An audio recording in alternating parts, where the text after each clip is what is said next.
Hey YouTube, this is Dave, known as Danger Dave, and I'm going to basically show you what to do when your motors sound like crap.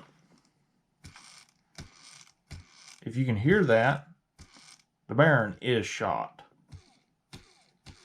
You can feel it against the arm when you spin the motor.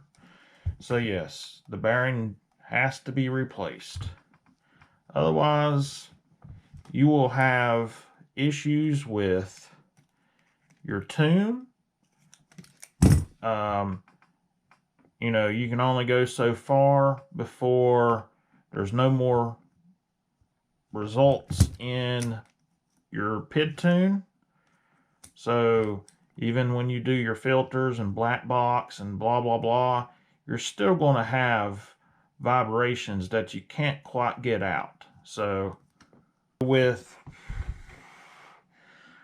a 4 by 9 by 4 millimeter bearing, I will simply take this, slip it down into the actual bearing itself.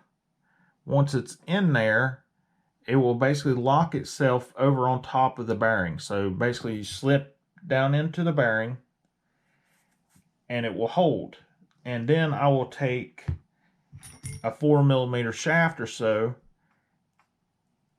and then basically knock that bearing out and then spin it back around.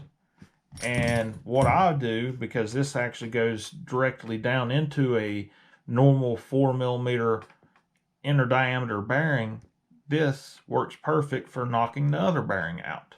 When you put it back together,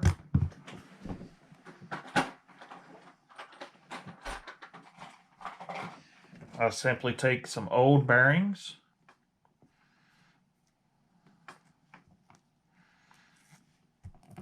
slip this up, new bearings sitting here, just like basically like this.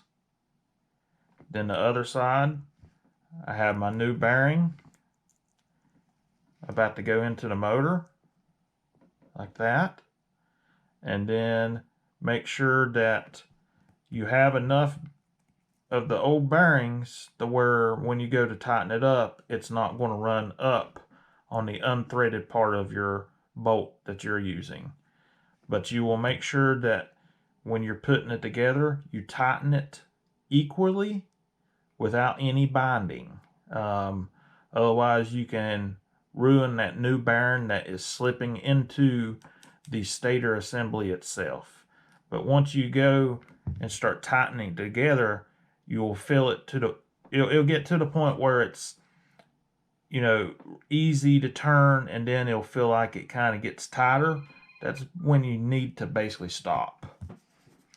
Once you do that, you slip it all back together. Make sure you put your little shims,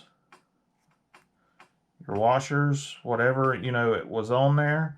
Otherwise, you're going to have a motor that is simply able to go up and down with gap. So you want to make sure it's shimmed correctly, either if you have C-clips or you have a Allen head or a screw in the bottom. This one's got C-clips, so something like that, you want to make sure that it's shimmed correctly, otherwise the motor can walk up and down. And the magnets with the bell and the stator would be misaligned, so it could jeopardize performance a little bit. But anyway, yeah, so with this type of motor, it's going to be a lot harder to figure it out, because normal paper clips is too big to go down into the hole.